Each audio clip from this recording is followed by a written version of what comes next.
Beredar di media sosial maupun di grup-grup media pesan video dengan narasi anak diktator di Filipina menang Pilpres, gaya kampanyenya mirip Prabowo. Video tersebut salah satunya diunggah kembali oleh akun Kyunco2761 dengan menulis status. Jangan sampai kasus Bongbong Marcos terjadi di Indonesia, hanya karena pemilihnya tidak meneliti sejarah panjang Orde Baru. Diakui atau tidaknya joget dan gimmick gemoy sebagai cara berpolitik Prabowo. Kemudian diunggah video sebagai berikut. Lagi rame nih guys, banyak yang mirip-miripin Prabowo sama Presiden Filipina. Katanya gaya kampanye mereka mirip. Emang gimana sih?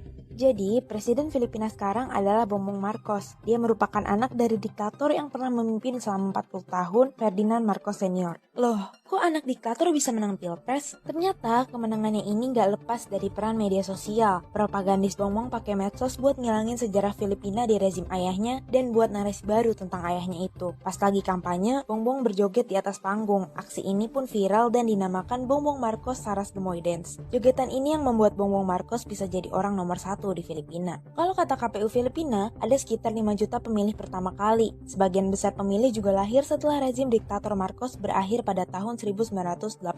Jadinya, mereka nggak mengalami nih masa-masa otoriter Marcos yang udah menjarain 70.000 orang, menyiksa 34.000 orang, dan menewaskan lebih dari 3.200 orang. Para pemilih muda itu lahir di zaman media sosial. Melalui media sosial, para propagandis mengubah pandangan rezim Marcos sebagai zaman keemasan, kemakmuran, kebebasan, dan bebas kejahatan.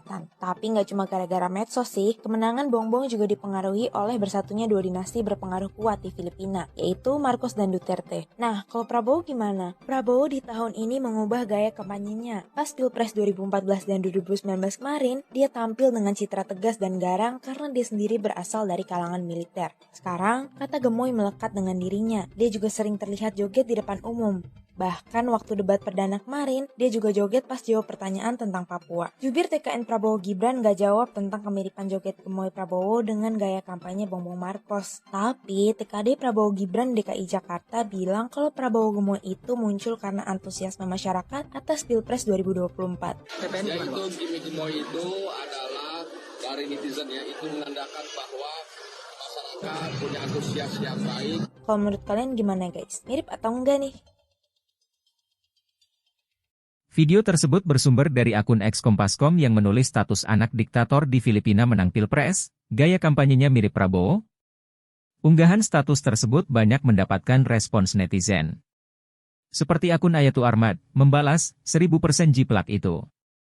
Bongbong supaya orang melupakan bapaknya si Marcos. Gemoy supaya orang lupa pada fakta temperamental, emosian dan dugaan keterlibatan penculikan.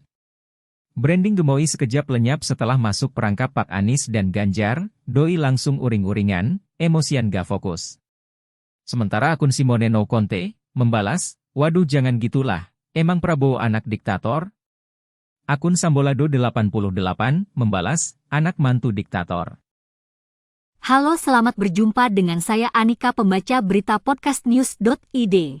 Saksikan terus konten-konten menarik dari kami. Jangan lupa subscribe, like dan komen. Terima kasih.